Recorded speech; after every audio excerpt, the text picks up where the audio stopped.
इस कार्यक्रम के पुण्यार्जक हैं।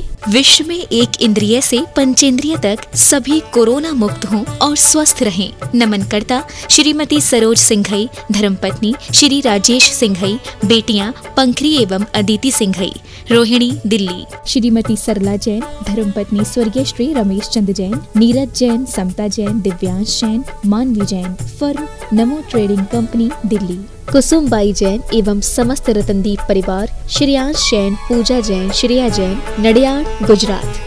श्री मुकेश कुमार, मनोरमा देवी जैन, श्री सुभाष चंद, संगीता जैन, श्री अनिल कुमार सीए, नीरू जैन, श्री नरेश कुमार, श्वेता जैन, श्री सुदीप कुमार, मनाली जैन, श्री सर्वेश प्रिया जैन, पुत्री सोनम, खुशी, पार्थ, कृष, धीरांश, धारांश, दिया जैन, चड़ौसिया परिवार, मछरिया वाले, Vadodara, Rajasthan scrap traders, Ankalikar steel industries, Sudeep alloys, Vadodara, Sarvesh steels, Khyati industries.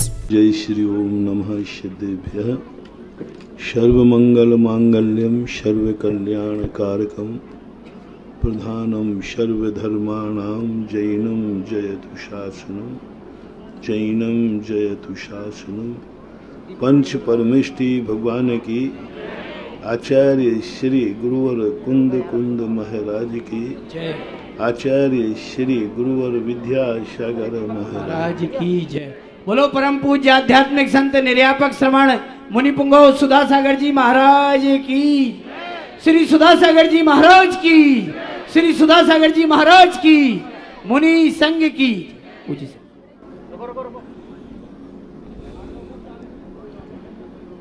सारी दुनिया में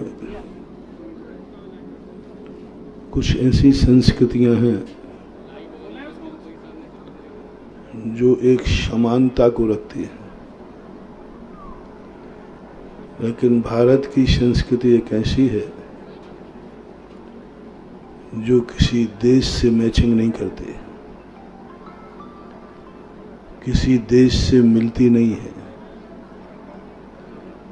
जब जब भारत किसी पाश्चात्य संस्कृति की तरफ झुका है, तब तब भारत का ह्रास हुआ है, भारत का पतन हुआ है। भारत इसलिए महान नहीं है कि यहाँ वह सब कुछ है जो दुनिया में है। भारत इसलिए महान है जो दुनिया में नहीं है वो भारत में है।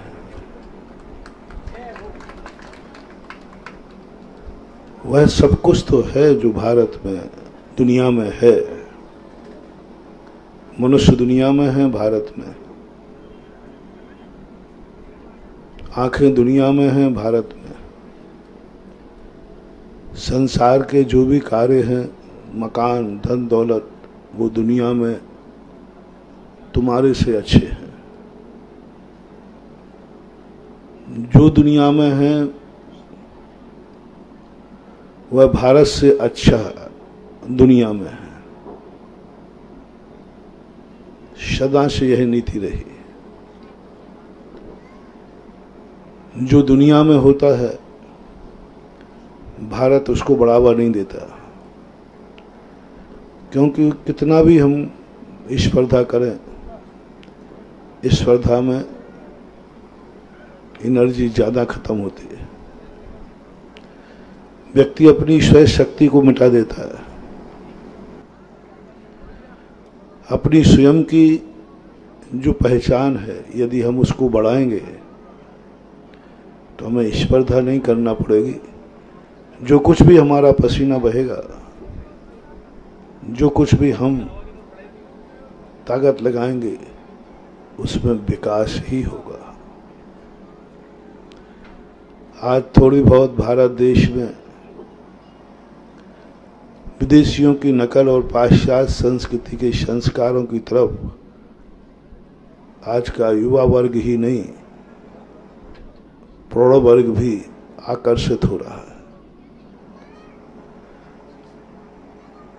जितने लोग विदेशी लोग भारत नहीं आते, उससे कई गुने भारत के लोग विदेश जाते हैं। विदेशियों से हमने पूछा, तुम यहाँ क्या देखने आते हो जो तुम्हारे यहाँ नहीं है?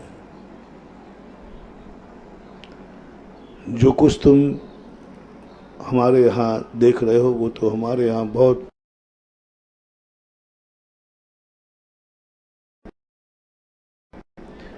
जिनके बाप दादों ने हवेली बनाई थी वो छोड़ के चले गए और विदेशी वहाँ आकर के वीडियो बना रहे हैं और उसकी फोटो ले जा रहे। क्या चीज़ है?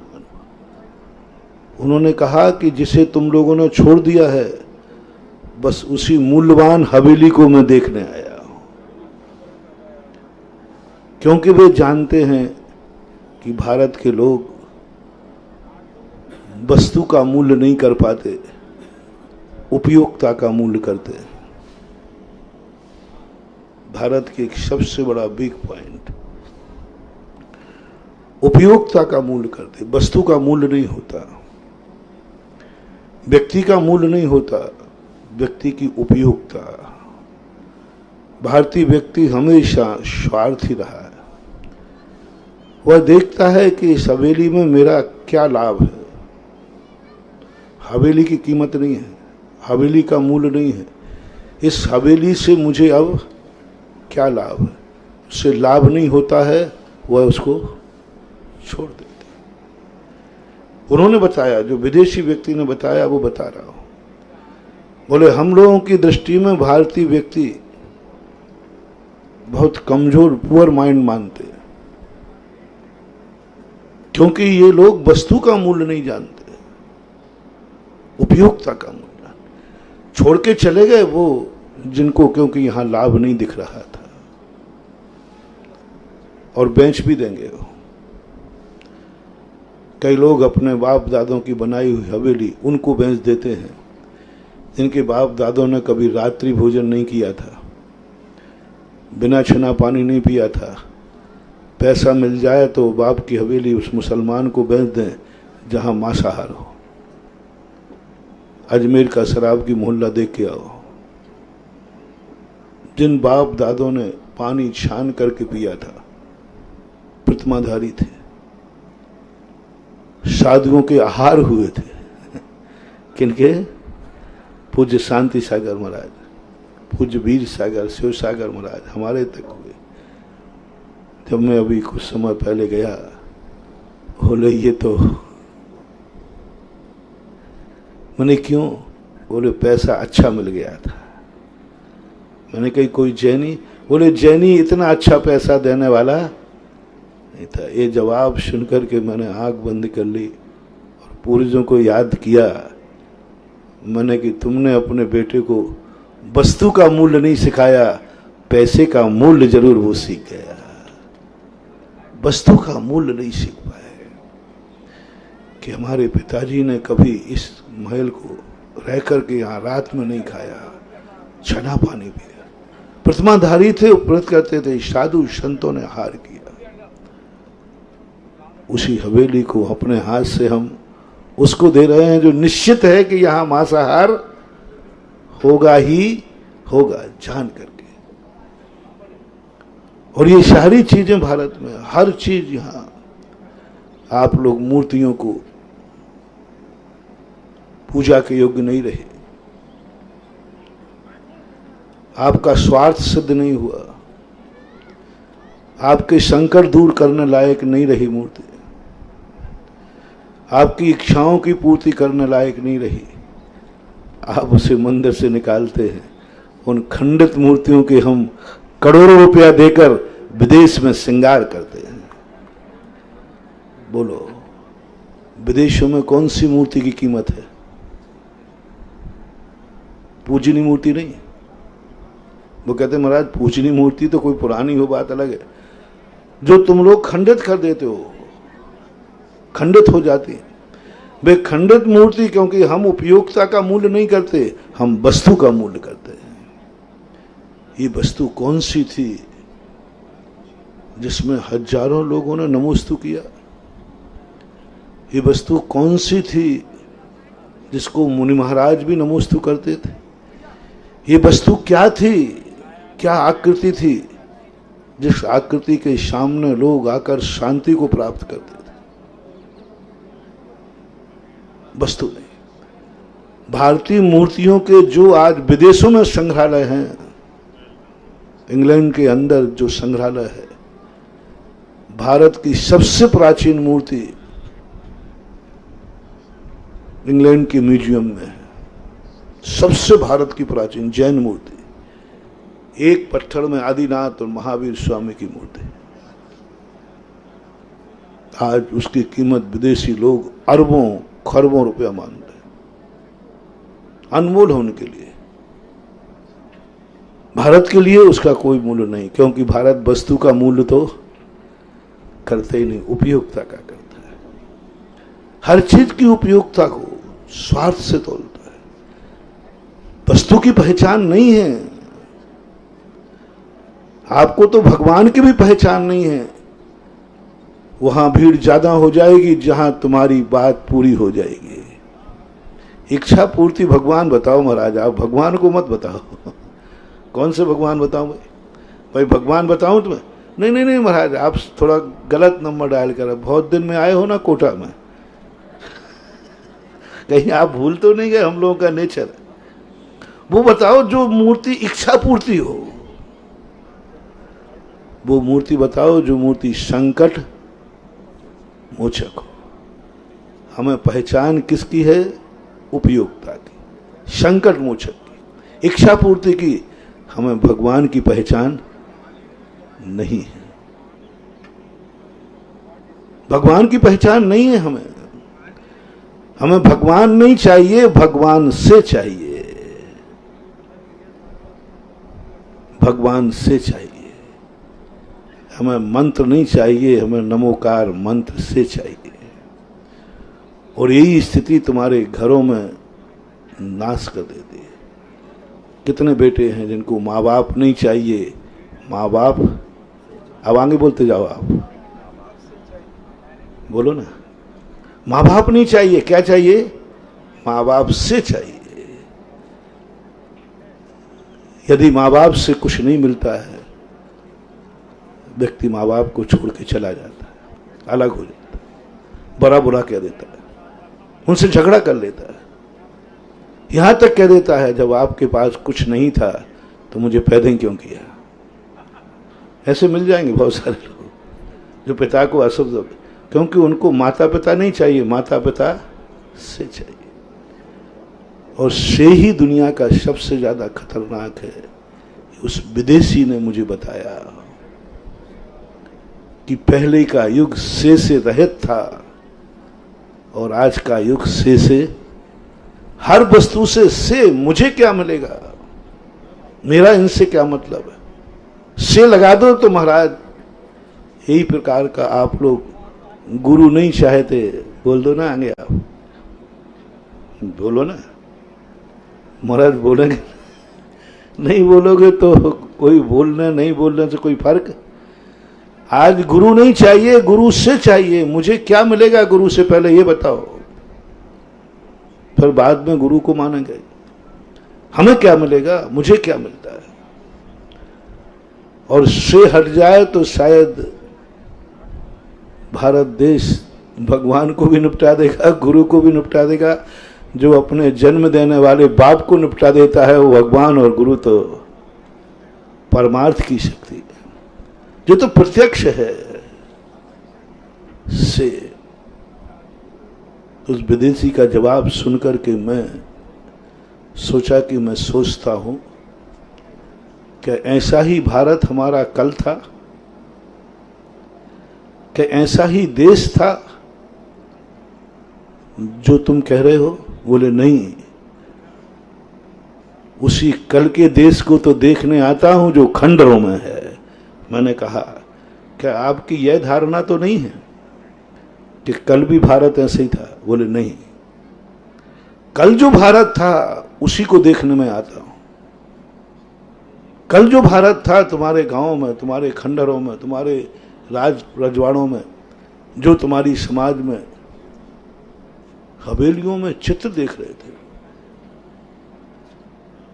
हवेली में चूल्हे का फोटो ले रहे थे। वो किसका फोटो? चूल्हे का। हवेली में उसका फोटो ले रहे थे वो जहां घिनौची होती, पानी रखने की होती थी पहले, वो ऐसा बना रहता था, पानी के लगते थे, उसकी फोटो ले रहे थे। बोले ये है तुम्हारे भारत का इतिहास, इसको देखने आ रहा हूं। कैसा पानी रखते थे, कैसे चूल्हे बनते थे, कैसे संस्कार होते थे। एक वहीं पर मंदिर था, वो मेरे दर्शन करने आए तो मंदिर के अभिषेक का पानी, चौके का पानी भरा जा रहा था। एक विदेशी ने छन्ना छानते देख करके वो स्तब्ध रह गया। उसने इतनी फोटो खींची, इतनी फोटो। मैंने कहा भाई कैमरा खत्म हुआ है कि नहीं? बोले ऐसा भी पानी पीते हैं। उसने फिर पूछा ये है क्या? तो उसने सोचा कचरा छान रहे होंगे, गंदगी होती है ना। तब उसको बताया ये, बोले ये है भारत देश। बस उसने कहा, जो उसका गाइड था वो मुझे समझा रहा था, वो जो बोल रहे, हमारे देश में ये सब कुछ नहीं है। इतनी मानवता कि जल में रहने वाले जीव को भी बचाने का भाव, जल में बचाने वाले का, जल में रहने वाला जीव, उसको बचाने का भाव, उसको व्यवस्थित पानी लेकर के उसकी जान को, उसकी जिंदगी को वहीं छोड़ने का भाव। बस यह चीज हमारे देश में नहीं है। हमारे देश में है कि जब हमारे लिए कोई चीज है, हम किसी की परवाह नहीं करते। यूज एंड थ्रू, उपयोग किया वस्तु को फेंक दो। जीवों को बचाने का सवाल ही नहीं। सारा संसार मानववादी है और भारत देश मानवतावादी था। आज धीरे धीरे मानवता खत्म हो गई, क्योंकि इससे बीच में आ गया। वस्तु की पहचान भारत खोता जा रहा। पहले वस्तु की पहचान थी, उपयोगिता की नहीं। सत्य की पहचान थी, नुकसान की नहीं। जब सत्य पर व्यक्ति उतरता था, सत्य के खातिर अपना भी नाश कर देता।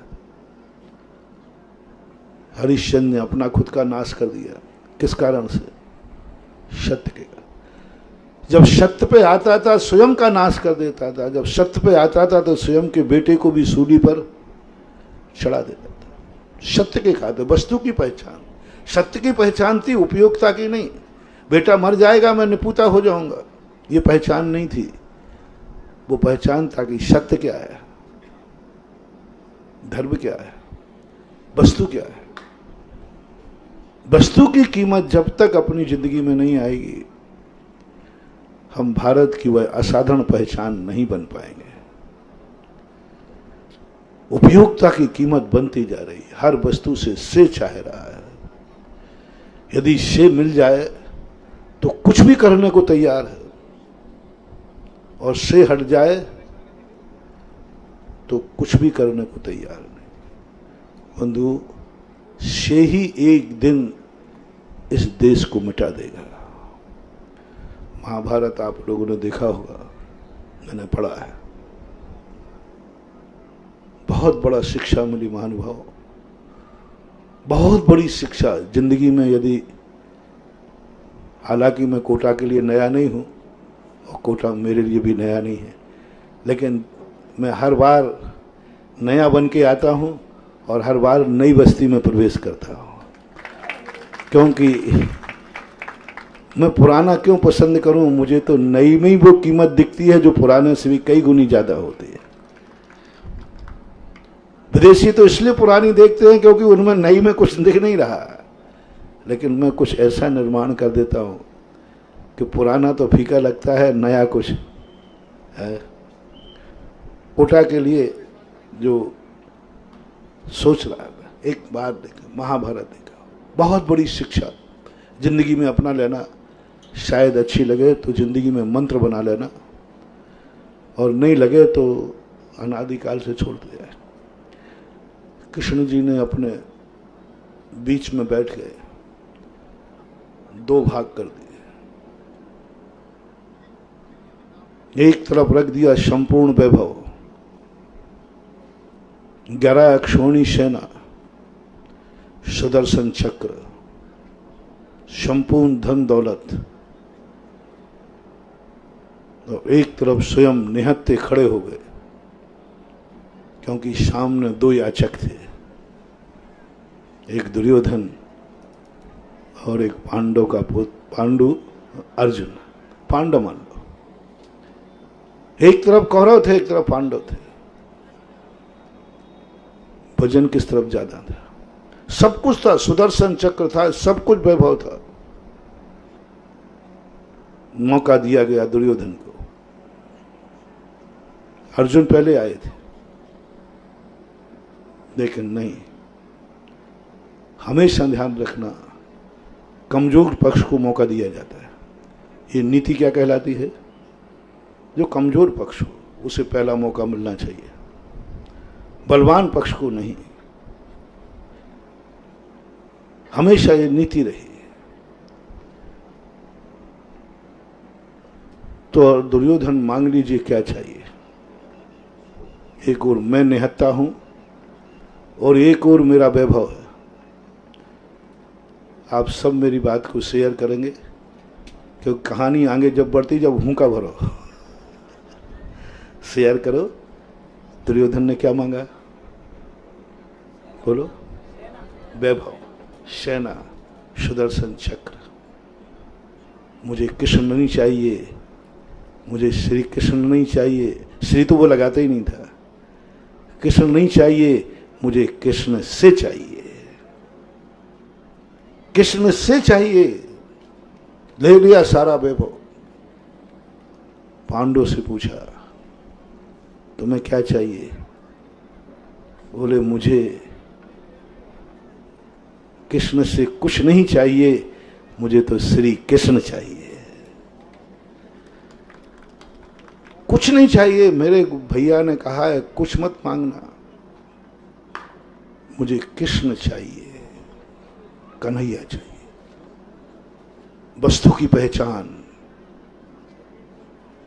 वस्तु की पहचान और उपयुक्तता की पहचान। युद्ध में उपयुक्तता किसकी थी? सेना की। युद्ध में किसकी उपयुक्तता है?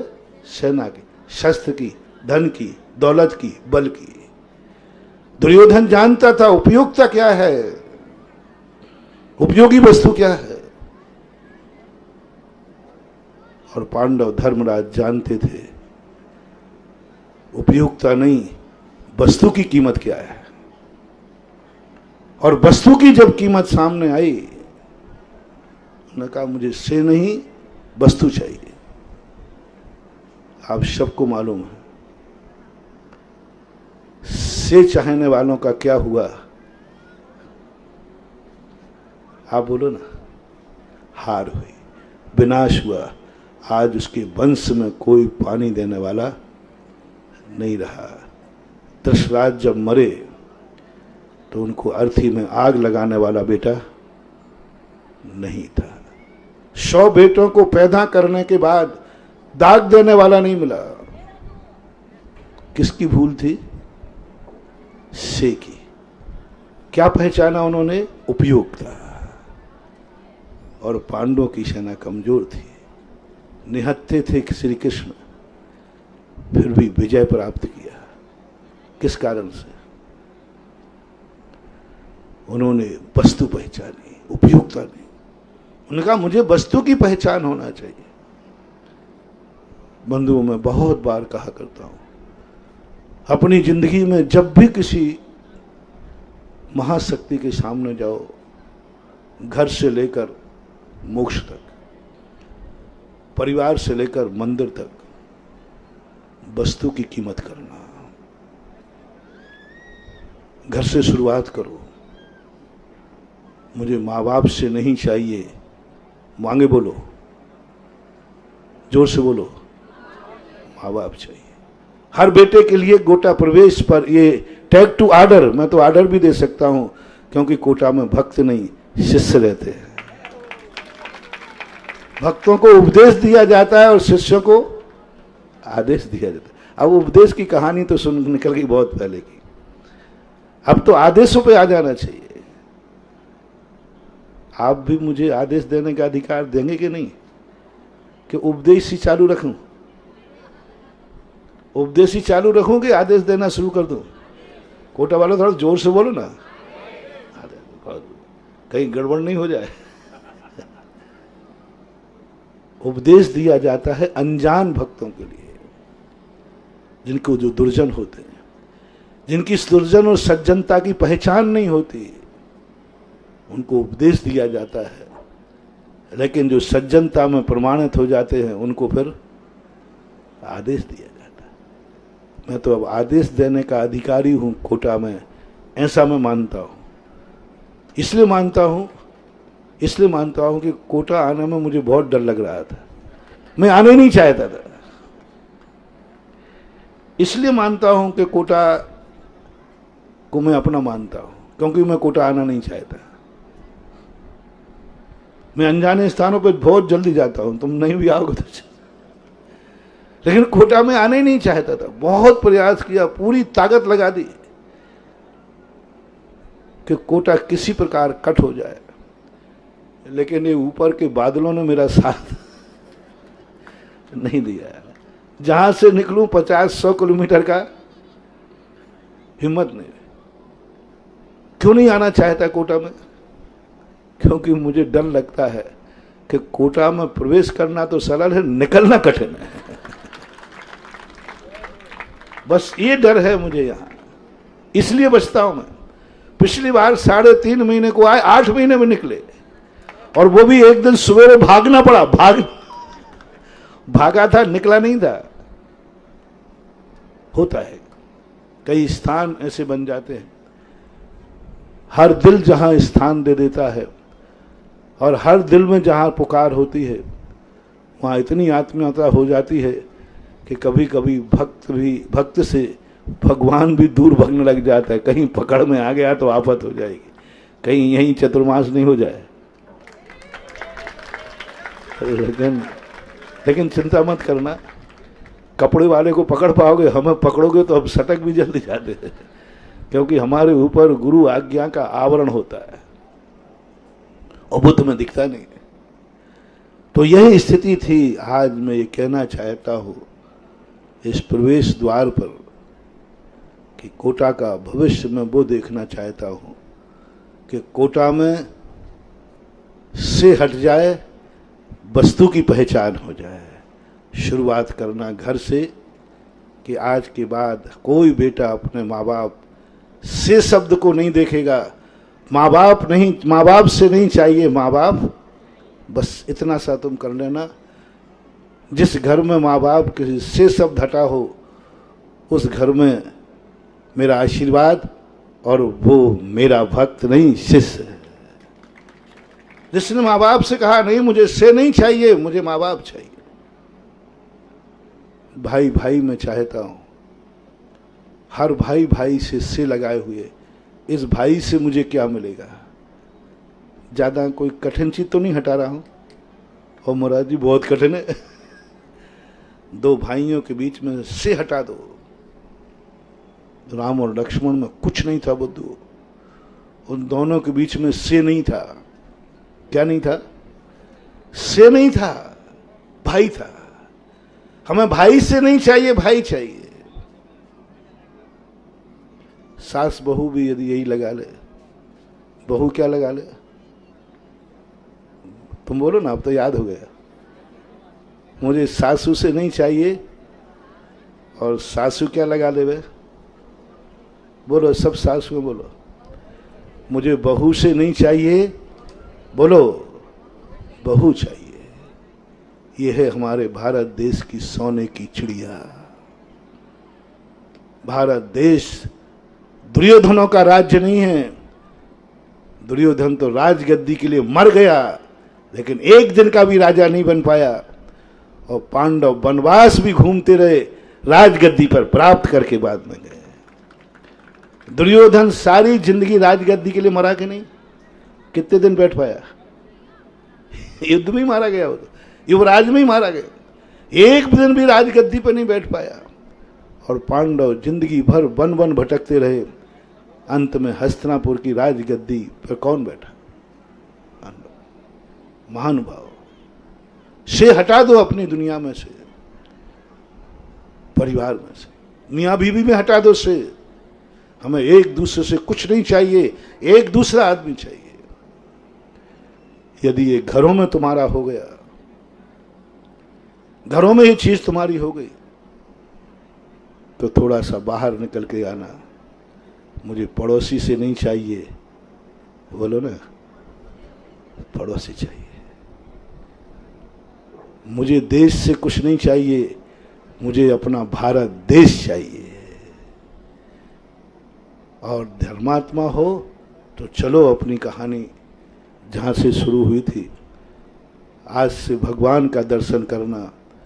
हे प्रभु, मुझे भगवान से नहीं चाहिए, ये तो दुर्योधन की नीति है, मुझे भगवान चाहिए, ये हमारे धर्म की नीति है।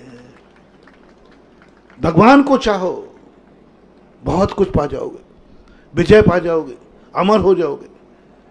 हर व्यक्ति ने से लगा दिया। यही स्थिति महानुभाव, कभी नमोकार मंत्र की माला फेरना।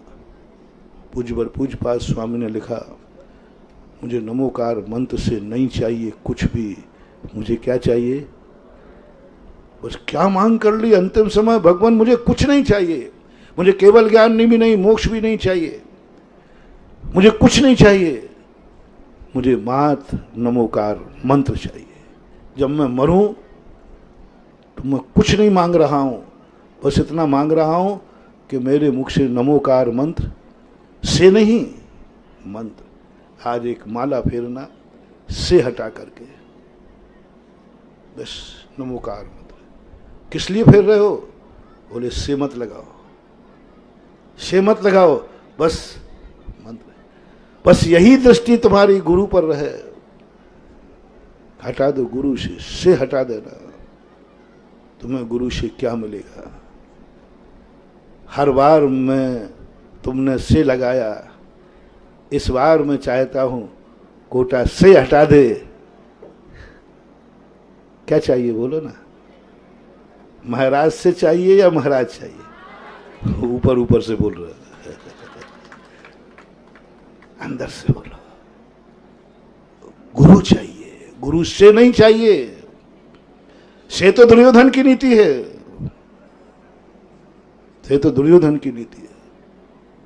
और दुर्योधन की नीति वाला सब कुछ पाने के बाद भी से तो मिल तो जाएगा। रावण के संबंध में आता है कि रावण ने सारा वैभव पाया, धर्म से उसने से लगा दिया, 3 खंड का राज्य मिला, सोने की लंका मिली, लेकिन अंत में नरक चला गया। से खतरनाक है। जब भी अपनों से बड़ो, अपने से बड़े कभी भी कोई हो, तुम्हारे मन में से आ जाए तो आज की बात मेरी याद करना कि या तो मैं दुर्योधन का अंश हूं और या मेरी गति रावण के समान है, क्योंकि मेरी दृष्टि में से आ गया,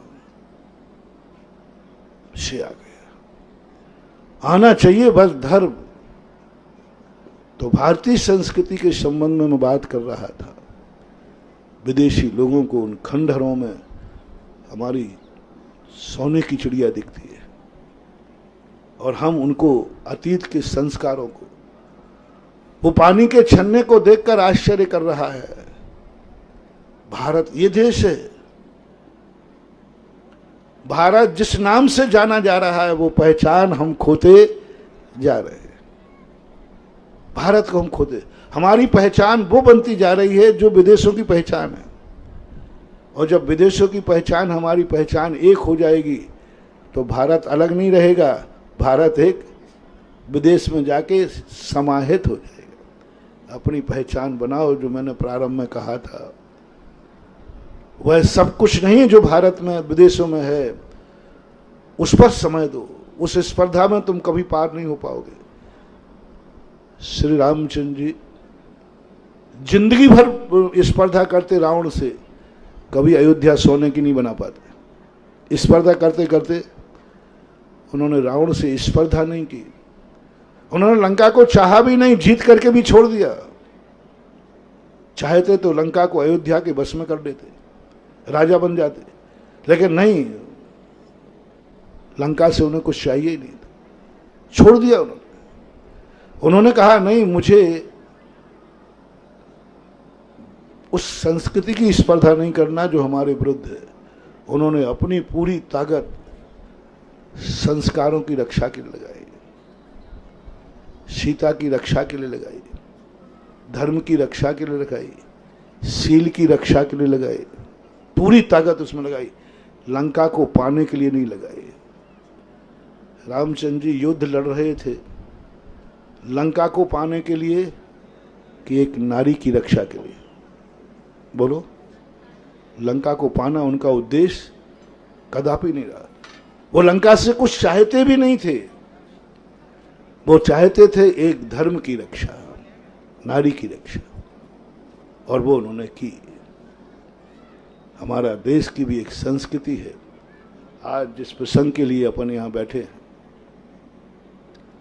उसी प्रसंग की भूमिका में मुझे स्मरण हो रहा था।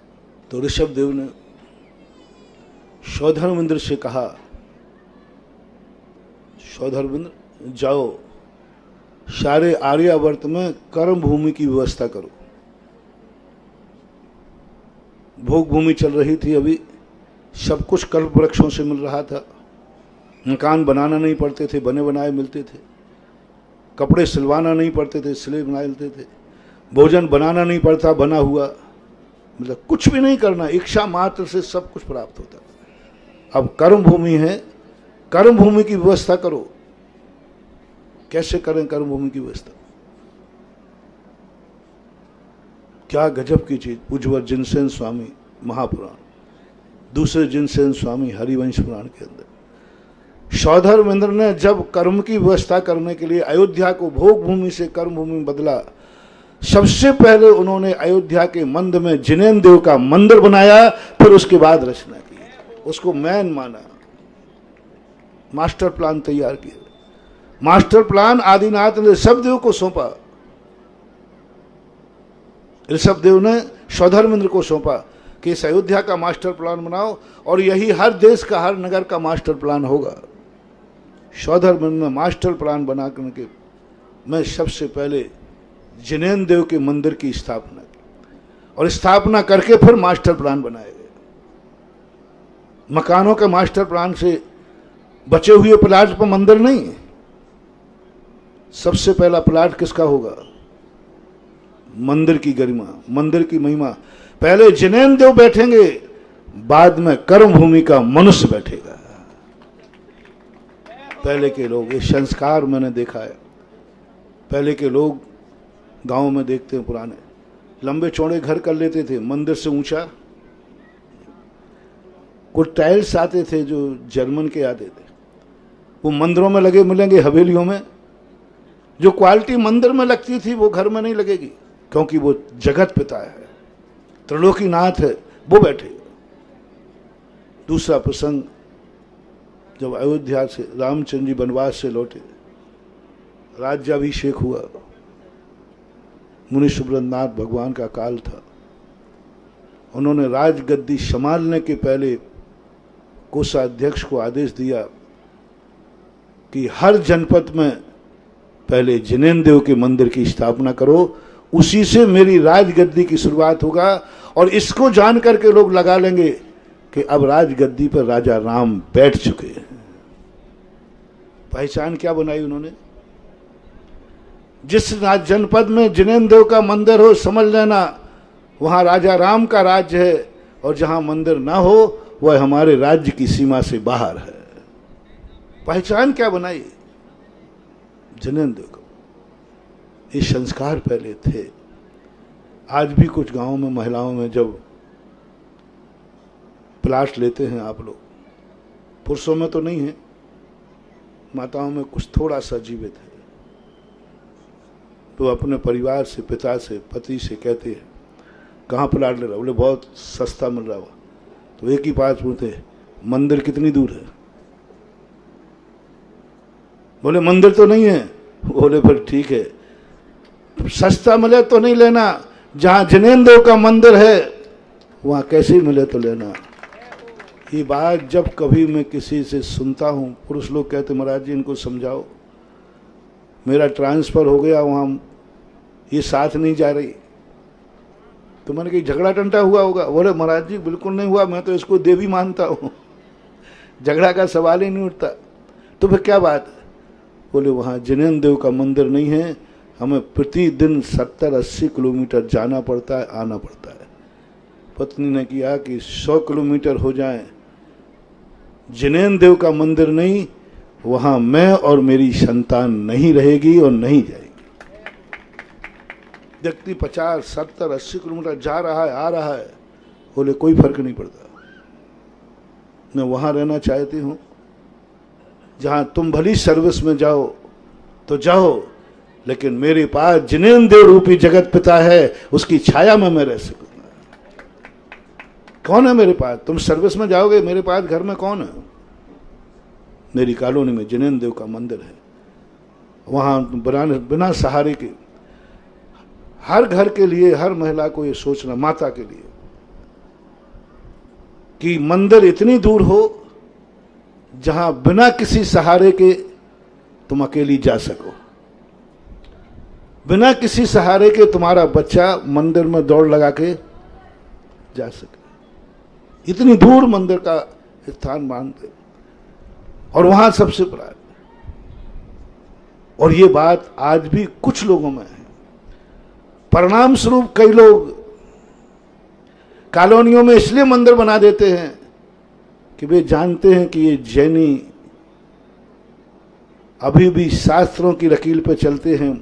मंदिर बनते ही कॉलोनी, एक के कितने होंगे अब तुम गिनना ही मत, क्योंकि जैनी गिनते ही नहीं है, जैनी गिनते ही नहीं, क्योंकि वो कहता है जिनेन्द्र देव का मंदिर चाहिए, मंदिर मस्ट होना चाहिए। और संस्कारों के, मैं पहले तो प्रदीप बाबू खड़े रहेंगे, पहले तो मेरा मंदिर आने का मन नहीं था। मैंने कहा मैं नहीं जाता, क्या पता कॉलोनी बेचने के लिए बना रहा हो।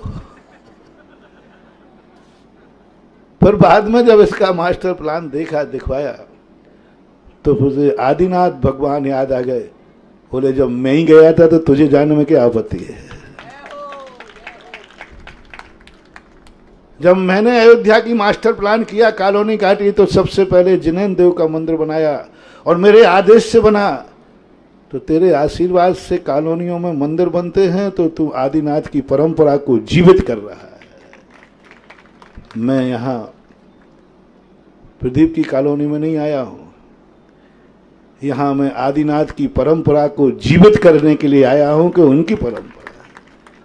कोई भी कार्यक्रम का आशीर्वाद देने के पहले मैं सोचता हूं तुरंत, क्या आगम की सहमति है? आगम क्या कहता है, शास्त्र क्या कहते हैं? आगम ने जब सहमति दी तो कहा, अब मेरा प्रदीप से कहना है, देखो तुम अकेले में मंदिर बना लेते तो कोई बात नहीं, अब मुझे बुला लिया, एक गलती कर ली, और जब मैं आया हूं तो मैंने तो मंगलाचरण कर दिया, अब तो यहां हर साधु यहां से गुजरेगा तो आएगा। तो भगवान के रहने की व्यवस्था कर ली, मेरे रहने की व्यवस्था क्या है? तुम लोग भगवान को तो निपटा लिया, क्योंकि तुम्हें मालूम है अब भगवान के साथ में ये वो समय नहीं है जहां मंदिर तो होते थे लेकिन गुरु नहीं होते थे। 500-600 साल निकला ना अपना, 12वीं शताब्दी से। मंदिर तो थे लेकिन लोग संतशालाएं भूल गए, क्योंकि संत ही नहीं थे, साधु संत थे ही नहीं। 500-600 साल तक साधु संत नहीं रहे, लोग भूल गए। लेकिन तुम्हारे तो भाग्य हैं कि भगवान भी हैं पृथ्वी पर, और बोलो आगे साधु संत। हर मंदिर बनाने वालों से मेरा कहना है, जब मंदिर बनाओ तो हम लोग साक्षात जिनेन्द्र देव के लघुनंदन हैं, वो मेरे पिता हैं, हम उनके बेटे हैं। जब बाप के लिए बनाओ तो ऐसा जरूर बनाना, उसी मंदिर के साथ बनाना, नहीं तो तुम कहीं लंदन बना दो। मंदिर जहां बने वहां साधु संतों के लिए 2-4-10 कमरे जरूर बनना चाहिए। प्लाट के साथ निर्णय होना चाहिए कि मंदिर बनेगा, ये साधु संत जब आएगा। अभी तो रुक जाता हूं तुम्हारे घरों में, क्यों शुरुआत, और कभी फिर आया तो कह दो आप आओगे ही नहीं, फैसला कर लो। हाँ नहीं नहीं नहीं भाई ऐसा नहीं करना। साधु का और मौसम का कोई कब आ जाए और कब चला जाए। तो मंदिर के साथ में मंदिर का शिलान्यास तो कर ही रहे, साधु संतों को ज्यादा नहीं लगता, बहुत कम ही लगता है साधु संतों का स्थान बनाना, और एक छोटा सा ऐसा भी स्थान बनाना कि साधु संतों के साथ लोग आ जाएं तो 2-4 कमरे किनके भक्तों को, गुरु भक्तों को कभी आना पड़े, महाराज रुके तो उनके भक्त भी रुक जाएं। आजकल जहां भी मंदिर की हम प्लानिंग करते हैं, ये 2 चीजें जहां होती हैं वहीं मैं पूरा आशीर्वाद देता हूं और पूरी भावना रखता हूं। और प्रदीप तो क्या, इसके बाप पर भी मेरा अधिकार है, वो बैठा कहीं बैठा हो गया, वो तो बड़ा दीवाना है, वो तो कहूं तो पूरी कॉलोनी मंदिर को लिख देवे, मस्त आदमी है। क्या नाम उनका, पापड़ी वाले? हाँ, तो ऐसी एक वो मंदिर बने, मंदिर के साथ एक छोटी सी संस्थान हो, बड़ी जलने की जरूरत नहीं, बड़ा तो कोटा समुद्र है, लेकिन प्रवेश द्वार जब बनाया है, प्रवेश द्वार है और साधु से मंगलाचरण करा रहे हो। और ये तो तुम्हें मालूम है कि जहां मैं प्रवेश कर लेता हूं तो हर साधु का मन करता है जरूर वहां कोई ना कोई चीज है तो रुकने का मन करता है। तो इतनी बड़ी कॉलोनी, बहुत अच्छी कॉलोनी है। मैं तो सदा कहता हूं भक्त लोग सदा फलते फूलते रहें, दिन दूने रात चौगने उनकी वृद्धि हो, ये मैं भावना भाता हूं, क्योंकि समाज सुख समृद्धि रहेगी तो धर्म का झंडा ऊंचा उठेगा। इसलिए आप लोगों के लिए धर्म से और धर्म की बात के लिए आज मैंने जो कुछ बातें थी, बहुत बड़ी बात आपसे कही। सबसे बड़ी बात कही क्या, क्या हटाना है बीच में से, 2 संबंधों के बीच में से क्या हटना है। अब वो संबंध कुछ भी हो सकता है, मैंने घर में भी घटा दिया और परमार्थ में घटा दिया, से हटाना है। और जो कार्यक्रम आज कर रहे हैं, मेरा आशीर्वाद, बहुत जिस मंदिर का शिलान्यास कर रहे हैं, इस मंदिर में ये मंदिर एक दिन छोटा पड़ जाए, ये आशीर्वाद देता हूं। मेरी नीति है, पंडाल छोटा पड़ जाए तो कार्यक्रम सफल है, और मंदिर छोटा पड़ जाए तो भगवान का अतिशय है। तो ये मंदिर छोटा पड़ जाए, इतने लोग यहाँ दर्शन करें, इतने लोग यहाँ कॉलोनी में रहें कि मंदिर छोटे से महसूस हो। और आज की लोग बात याद करें कि महाराज ने पहले ही कहा था, एक दिन ये मंदिर क्या पड़ेगा, छोटा पड़ेगा। और ये सैंपल तो आप लोगों ने कोटा में देख लिए। बताओ कौन सा कोटा का मंदिर छोटा नहीं पड़ा? पाटो दीजिए, विज्ञान नगर का मंदिर छोटा है कि बड़ा? झूठ मत बोलना। अब सुबह सुबह छोटा पड़ता है, तलमंडी छोटा पड़ता है कि बड़ा? हर मंदिर छोटे पड़ रहे हैं। सुबह सुबह देखो, महावीर नगर फर्स्ट सेकंड सब, हर मंदिर छोटा पड़ रहा है। बस यही खुशी होती है जब मंदिर में जाऊं सुबह और मंदिर छोटा सा मिले और भीड़ बाहर तक खड़ी मिले, तो लगता है कि इस पिक्चर में दम है, क्योंकि हाउसफुल है। सुबह अभिषेक करने जाए और लोगों को दर्शन करने अंदर जाने नहीं मिले, समझ लेना कि भगवान में दम है। पिक्चर को गए और खिड़की तक पहुंचने के पहले हाउसफुल हो गया तो क्या समझोगे आप? पिक्चर में कोई दम है। और जिस पिक्चर के टिकट इंटरवल तक खुले हों, इंटरवल में तो समझ लेना फ्लॉप है। हम यही चाहते हैं, हमारे मंदिर सुबह अभिषेक के समय दर्शन करने वाला जाए तो वो कहे मैं अंदर प्रवेश ही नहीं कर पाया, इतनी भीड़ थी। मुझे उस दिन इतने आनंद, जब मुझे लोग कहते हैं कई बार, महाराज फलाने मंदिर में सुबह गया मैं दर्शन ही नहीं कर पाया, बाहर का आदमी। मैंने क्यों? अरे महाराज वहाँ अभिषेक करने वाले इतने थे और मैं धोती दुपट्टा पहने नहीं था, अंदर नहीं जा पाया। और मैं वहीं से भक्तों को आशीर्वाद देता हूँ और उन भगवानों को नमोस्तु करता हूँ। भगवान मेरी भावना सफल हो गई, मैं यही देखना चाहता हूँ। जो कॉलोनी वाले मेरी भावना को,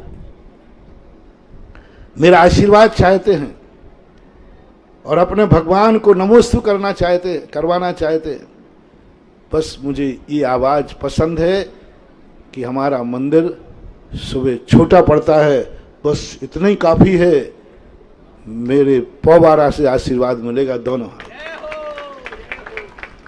और मैं उन भगवानों को बहुत बड़ी बड़ी नमोस्तु करूंगा कि भगवान धन्य है कि तेरा दरबार में भक्तों की लाइन है, कि तेरा दरबार भी छोटा पड़ रहा है। तो यही अपन को अपनाना है, हर कॉलोनी वाले को अपने मंदिर का ये नियम अपनाना है। और ये कार्य कौन करेंगे? ये अतिशय कौन करेगा? भगवान। ये अतिशय किसके हाथ में है?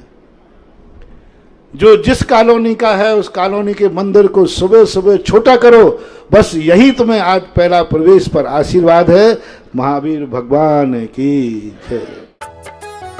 इस कार्यक्रम के पुण्यार्चक थे विश्व में एक इंद्रिय से पंचेंद्रिय तक सभी कोरोना मुक्त हों और स्वस्थ रहें। नमनकर्ता श्रीमती सरोज सिंघई, धर्मपत्नी श्री राजेश सिंघई, बेटियां पंखरी एवं अदिति सिंघई, रोहिणी दिल्ली। श्रीमती सरला जैन, धर्मपत्नी स्वर्गीय श्री रमेश चंद जैन, नीरज जैन, समता जैन, दिव्यांश जैन, मानवी जैन। फर्म नमो ट्रेडिंग कंपनी, दिल्ली।